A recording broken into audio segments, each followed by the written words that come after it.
Peggy 16.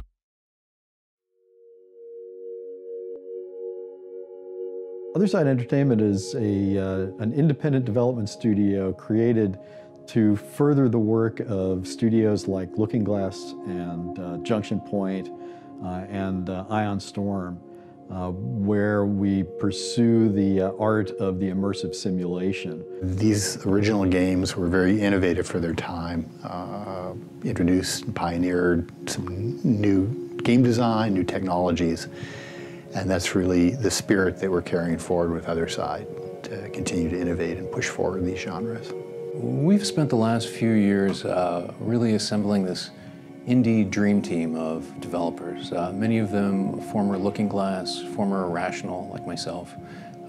It's a small, scrappy indie team, and we're tackling a genre that's hundreds of people generally work on. But we're able to do that because of the talent and the experience of the team. Underworld's a fantasy game set in a classic high fantasy setting, the Stygian Abyss, which is a vast volcano. And so you explore in a dungeon crawl-like way the underworld, but in a first-person, very immediate feel. The term that we use most often to describe the kind of game is an immersive simulation. An immersive simulation is a game that removes as many barriers to belief that you're in an alternate world as possible. The idea is to create systems and rules that players can exploit however they want, to interrupt the experience as little as possible and in as unobtrusive ways as possible. We really want it to create a gameplay where if you yourself were this fantasy character and in the Stygian Abyss, the things you might creatively come up with to try to solve challenges would work. The game is not about, trying to optimize and do the best possible playthrough. You get rewarded for trying different solutions and often coming back to, say, a quest or the same location and saying, well, last time I just fought my way through. There's, 10 other ways, 50 other ways I could have approached it. Let me try some different things out. Open world games tend to simulate a world that's an inch deep and miles wide. If you scratch just below the surface of the simulation, you don't find much, frankly. In games like Underworld Ascendant, we're doing something different. We're simulating a world that's an inch wide and miles deep, where within the confines of a smaller world, you interact with a much deeper simulation. Every time you come into an environment, things will be markedly different. Different challenges, different opportunities. Sometimes when you come in, you'll see a deep slug, a useful deep slug, which has a flammable trail. Another time you'll come in and you'll have a green lizardman ally.